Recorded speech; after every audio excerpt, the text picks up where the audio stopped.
Hey friends, welcome back to my channel. My name's Katie and this is Catherine the 19th, the channel where we like to talk all things filmmaking and travel. Today, I am giving you my best tips for starting your creative business. If this is your first time watching one of my videos, hi, I'm Katie and I am a freelance videographer and I love to talk about creativity and entrepreneurship and how those two things can come together and how you can be successful with it. I love the idea of being able to take your creative passion and earn, a meaningful living with that. And so today I'm going to give you a couple tips if you have never really thought about how you might go about turning your passion into a business. These are 5 things you want to consider before you start. My first tip is to find the intersection of 3 main things: what you love, what you're good at, and what people are willing to pay you for. It's important that you hit all of these 3 things, that you're right in the center of that Venn diagram, because if there's something that you love and that you're good at, it might not be something that there's a market for.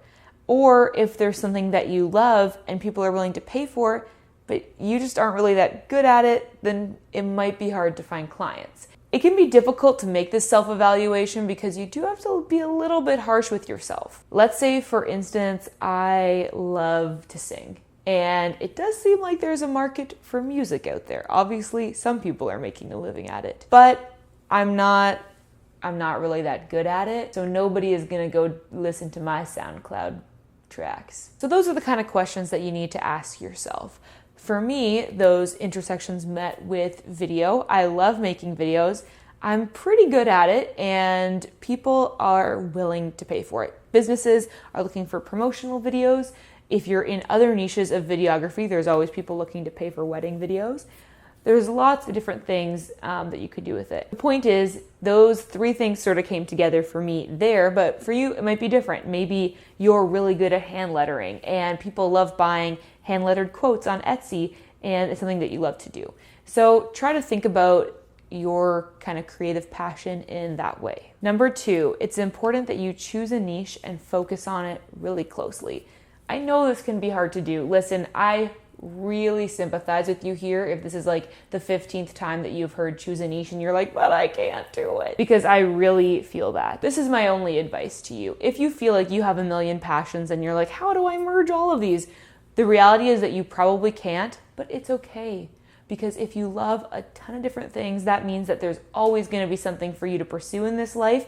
And if you choose one thing now, that doesn't mean that you can never look into those other things more in the future. Say, I love, history and theological studies, but, right now I'm choosing to pursue video. That doesn't mean I can never do those things in the future. So just have that kind of sense of relief of that pressure to make everything you want to do in your life right now and just focus on one thing that you love, and it's gonna be okay. It's important to pick a niche because it means that you know who to market to. So for me, I love video. I'm pretty good at it. People are willing to pay for it. And then I decided, what specifically do I want to do with video? And I chose to focus on promotional videos for social media for small businesses and entrepreneurs. There's lots of other things I could do. Like I mentioned, wedding videos, music videos. Maybe you want to try to work your way into the film industry and make Hollywood movies or Netflix shows, or, work for a company like Vox or Refinery 29 being a video producer. There's so many different things you can do with it. But I decided that my passion is with small business and entrepreneurs making videos focused for social media. So maybe if you love hand lettering, you're really good at it, and people are willing to buy hand lettered quotes on Etsy, then maybe what you'll decide is, I'm gonna make quotes all about female empowerment, or I'm gonna make quotes that are all by, important women historical figures, or whatever your specific thing is gonna be. Focus in that hard, because you're gonna get better SEO, it's gonna be easier to market to people, and that's a great place to start. And then maybe a couple years down the road, or once you really get that market base nailed down, then you can move into something different. Number 3, you need to get experience in whatever creative field you have chosen. Sometimes I do think this means working for free, but let me qualify that. I personally don't think that unpaid internships are all that ethical, but I think that it's very complex. And I know that the working for free argument is very, it's a heated debate. These are the circumstances under which I think you can offer your services for free. 1, if it's for a business or organization that you really believe in. So in the past, I have done volunteer video marketing work for the nonprofit thrift shop that my mom was managing at the time. This was an organization that I believed in. I wanted to contribute my time as a volunteer, and it was a really great way for me to gain experience. And actually, that specific project has led to me getting paid work that I'm doing now. Maybe you have a local business that's owned by a family or friend that you really support and believe in, but you know that they can't afford to pay somebody to do marketing work for them. You might do it for them for free. Those are just examples of situations where I would do it. Maybe, if you're an Etsy hand letter print creator, maybe you'll make one for Christmas gifts for your grandma or your mom or something like that, because then you'll have portfolio pieces that you can show to other people and they're going to a good cause. Another great example, if you're somebody who makes physical art, is maybe creating that piece and then donating it to a silent auction for a local charity that you support. I qualify all of this because I really don't support the idea of doing unpaid work for large, hugely profitable companies that normally do demand unpaid internships or, people online to do work for them for free.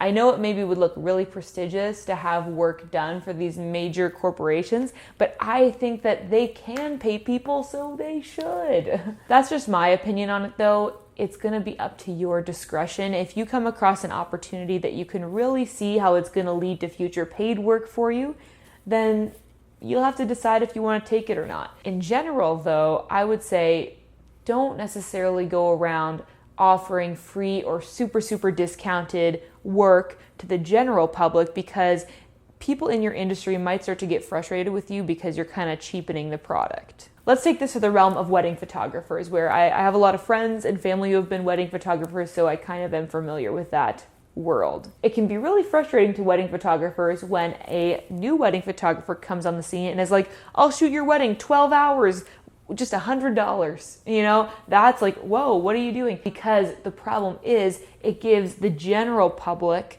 the market of brides and people getting married, the sense that wedding photography should be cheaper than what it is. It's like, oh, I heard this person would do it for $100. Why are you charging $3,000? And for somebody who's experienced in the field and knows the kind of work that it requires to produce quality wedding photography, they know that you can't do it for $100.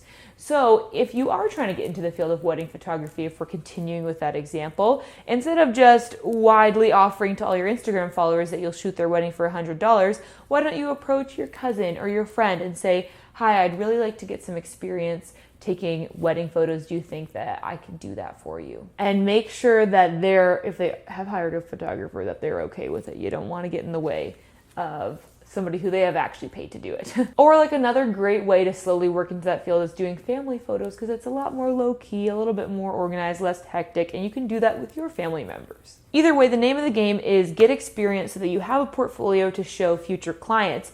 If you're interested in video work, a great way to do that is YouTube as well. But I will say that for me, it's been really useful to make videos for other people, so then future clients get a sense of what my work for other people looks like as well. My fourth tip when you're starting your creative business is to tell people about it. I know that sounds really basic, but it can be the hardest thing to do, because at the beginning you probably feel really uncertain about yourself. You're not sure that you're ready to start claiming that you are a photographer, hand letterer, graphic designer, videographer, whatever it might be, because it feels like you're not. Are you really that? But trust me, you are. You have decided that you're going to pursue this. So start telling everybody, because I have definitely not been the best at this. And I think that just tell everyone. Just the other day, I was at Shoppers Drug Mart buying makeup remover wipes, and the woman asked me, oh, so are you going to school tomorrow? And I was like, no, actually to work. She's like, oh, what do you do? And I was like, oh, I'm a freelancer. She was like, oh, well, what kind of work? And I was like, I make promotional videos for small businesses and entrepreneurs. I could have been so much more smooth with that. I should have been, yes, I'm a freelance videographer. Let me give you my card. If you know anybody who needs that kind of work, send them my way. Because listen, people, you kind of got to pimp yourself out in the beginning, because clients are not going to come to you. So that's why you got to tell everybody about it. Be confident, be bold, be assured that you know what you're doing. You are a creative entrepreneur and you can do it. So just tell everyone about it, and you never know where your next client lead might come from. Finally, my fifth tip, which ties into that, is have confidence and sell yourself. This is going to be probably the hardest thing out of all the tips that I just gave you to live into, because it can be really easy to doubt yourself, especially at the beginning. But just when you do, bring up that you are a freelancer or, whatever you're doing to people, be confident with it. Tell them what you're doing. And I'd say the biggest tip, and that I should probably try to apply this more, is make it sound like you're earning a salary from it. I mean, whether this is a good thing or not, the fact of the matter is people in this world will judge your success based on how much money you're making. And people want to hire a successful person. They want to hire someone who they think has done well for themselves. So don't lie and say that you make like $100K a year or something, but don't downplay the work that you're doing either. Make it sound like this is like a full thing for you. You're really pursuing it. And don't just, downplay it to something smaller than it is, because that's definitely not going to help you get clients. So that's it. Those are my 5 tips for starting your first creative business. I'm so excited for you. I can't even tell you how pumped I am that you are deciding to pursue this, because I think that is just awesome. It's really brave. It's a really difficult path to not just follow the norm, go get an office job, do whatever you've always been told to do. But trust me, this is going to be more fulfilling, and it's so going to be worth it. So let me know in the comments below what kind of business you're thinking about starting, because I would love to know. Like this video if you found it encouraging or helpful at all. And of course, hit that subscribe button if you haven't already, so you don't miss any of my future videos like this one. In the month of October, I am going to be posting 5 videos a week, so you won't want to miss it. As always, I love you all. I hope you're following your dreams. I hope that your business will be successful. I know it will be. And I will see you in the next one. Bye.